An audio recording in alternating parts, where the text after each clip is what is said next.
Our next speaker is very well known in the 9/11 community. He lost a son in the North Tower.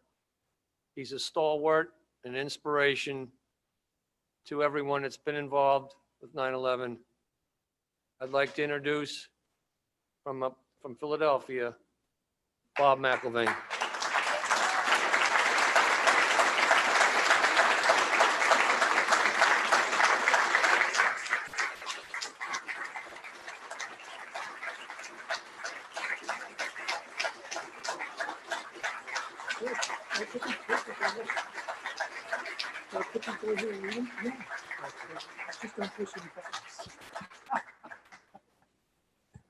I'm really nervous now. I'm getting a lot of pressure from Richard here. I can't push buttons.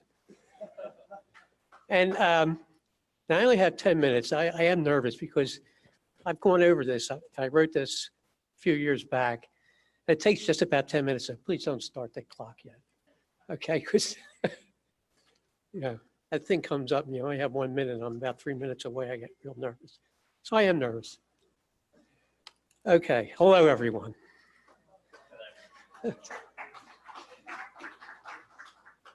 What? Oh. I decided to speak to you about my journey, utilizing a speech I gave a few years back on 9/11. Before I begin, I just wanted to mention a couple current facts. That's what makes it so tough. I know. But I can practice this and practice this, but because I'm doing this so much, so long, you never get healed. It's impossible to get healed. But yes, all right, I'm fine. All right, as you well aware, I told him not to push any buttons. He's pushing all of our buttons tonight, isn't he? You're awesome, Bob.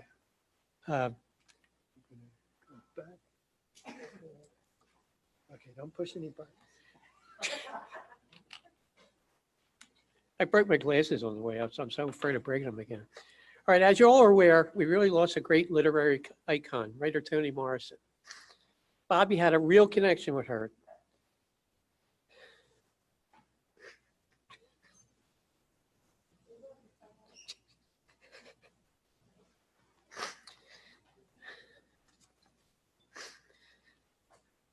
I can't believe how much I practice this.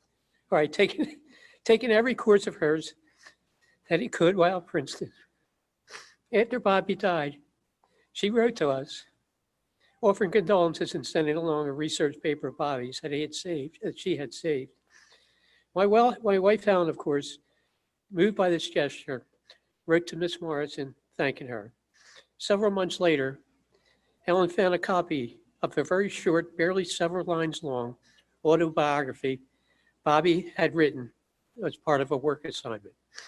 In it, Bobby listed Allen Iverson, great Philadelphia 76er, Toni Morrison, and his mother, Helen, as his favorite people. My wife immediately got off another note to Ms. Morrison, attaching the bio and adding, just wanted to know how much Bobby thought of you. I'm so excited that I made the cut. As Bobby's father, I'm not sure where I stood, hopefully in the top 10. I'm bringing up Toni Morrison for another reason. Yeah, I'm sorry. I'm afraid of these buttons. I'm bringing up Toni Morrison for another reason. Since her death, there has been much written about her, often accompanied by a quote. One I read recently got to me in simplicity. Toni Morrison wrote, if there's a book that you want to read, okay, but if it hasn't been written yet, then you must write it.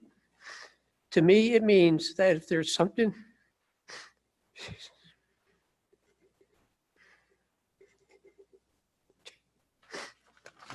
that needs to be written, or something that needs solving, we don't wait for the other guy to look for the answers.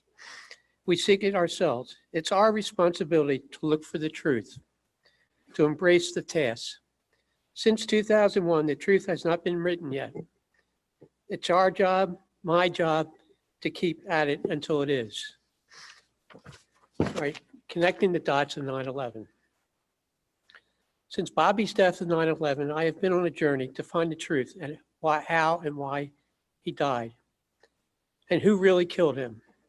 I was not satisfied from the beginning with the official story of his death. I also feared that violence around the world would escalate as a result of this horrendous act.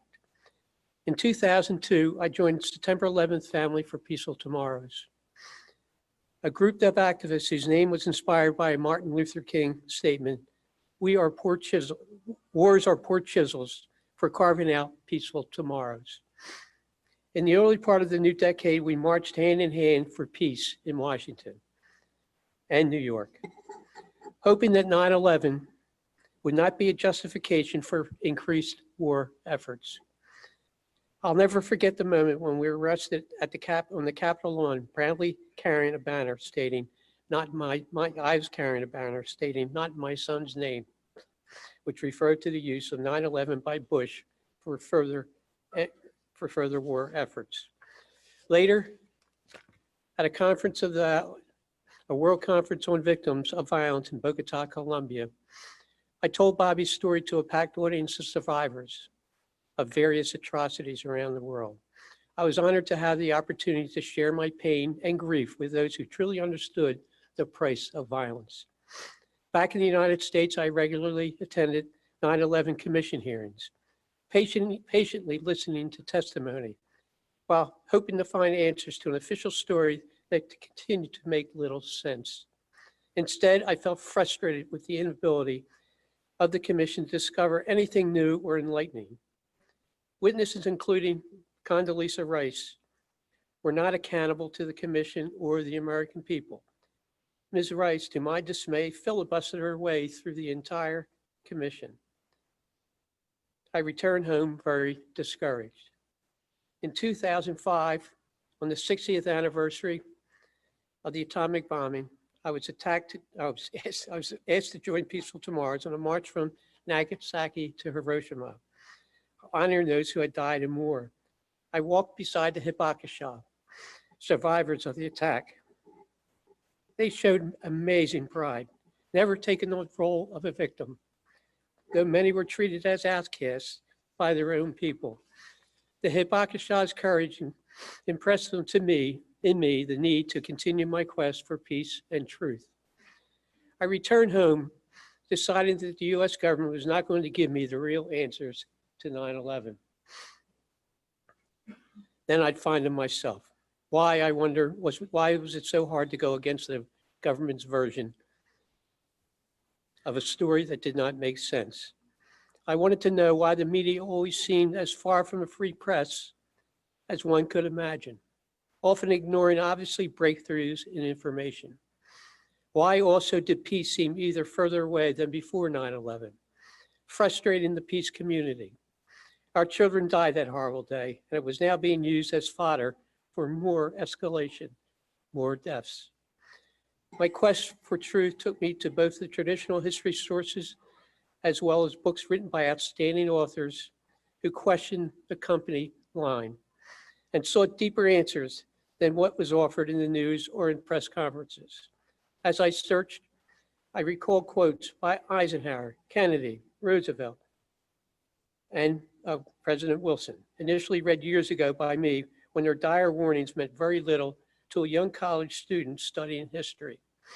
Eisenhower, in a famous speech in 1961, warned of the dangers of unwarranted influence, whether sought or unsought, by the military-industrial complex. Kennedy, later that year, warned of a monolithic and ruthless conspiracy that relies primarily on covert means for expanding its sphere of influence, on infiltration instead of invasion, on subversion instead of elections, on intimidation instead of free choice, on guerrillas by night instead of armies by day. Fascinated with these predictions by such stellar leaders, I began to probe further, seeing patterns, taking a harder look at the circumstances leading to the invasions of Iraq and Afghanistan.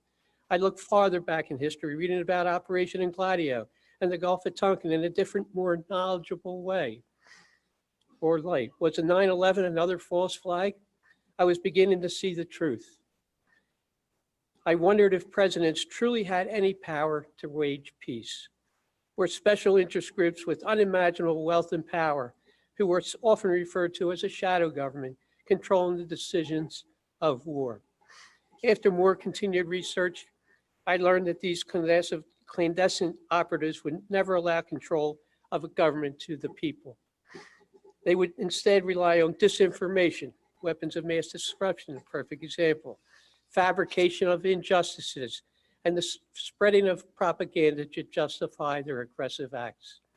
Could these elite few be responsible for the upheaval in so many countries when it appeared to the general public that we were in those countries to promote democracy?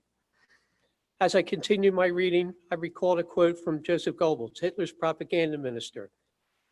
You tell a big lie enough and keep repeating it, people eventually come to believe it. He went on to say that the truth is the mortal enemy of the lie, and thus, by extension, the truth is the greatest enemy of the state. Sadly, I came to the conclusion best said by Woodrow Wilson, and unfortunately true today. We have come to one of the worst ruled, one of the most completely controlled and dominated governments in the civilized world. No longer a government of free opinion, no longer a government by conviction and the vote of the majority, but a government by the opinion and duress of a small group of dominant men. From hours and hours of research, I've learned that the truth of 9/11, as well as the truth regarding who really holds the power in this country and throughout the world, are not in our best interest to know. According to those elite few who choose to control our destiny, unfortunately, peace and truth are not part of that destiny. Thank you. I got through it. Thank you.